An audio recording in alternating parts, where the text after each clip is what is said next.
ભાજપના નવા નિમાયેલા પ્રદેશ પ્રમુખ આવતીકાલે પહોંચશે બનાસકાંઠા. પ્રદેશ પ્રમુખ જગદીશ વિશ્વકર્મા પોતાના ગુજરાત પ્રવાસની અંબાજીથી કરશે શરૂઆત. અંબાજીથી જગદીશ વિશ્વકર્મા પહોંચશે પાલનપુર. પાલનપુરના ચડોતર નજીક કમલમ કાર્યાલય ખાતે યોજાશે જગદીશ વિશ્વકર્માનો સન્માન કાર્યક્રમ. પ્રદેશ પ્રમુખ બન્યા બાદ જગદીશ વિશ્વકર્મા પ્રથમ વખત પહોંચશે બનાસકાંઠા. પાલનપુરથી બાઇક રેલી યોજી વિવિધ સ્થળોએ સન્માન કરાશે. બાઇક રેલી સાથે જગદીશ વિશ્વકર્મા ચડોતર કમલમ ખાતે પહોંચી સભા સંબોધન કરશે. બનાસકાંઠાથી જગદીશ વિશ્વકર્મા કરશે પોતાના પ્રવાસની શરૂઆત.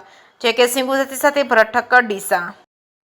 ભારતીય જનતા પાર્ટી બનાસકાંઠા દ્વારા આયોજિત ગુજરાત પ્રદેશ ભારતીય જનતા પાર્ટીના નવનિયુક્ત અધ્યક્ષ આદરણીય શ્રી જગદીશભાઈ વિશ્વકર્મા સાહેબનો સન્માન સમારોહ આવતીકાલે સવારે 10 વાગે શ્રી કમલમ કાર્યાલય સામે મેદાનમાં રાખવામાં આવ્યો છે.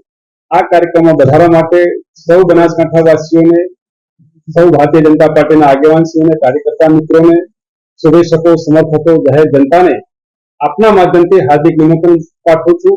આપ સૌને પણ આ કાર્યક્રમમાં વધારવા માટે મારું હાર્દિક નિમંત્રણ છે. ધન્યવાદ.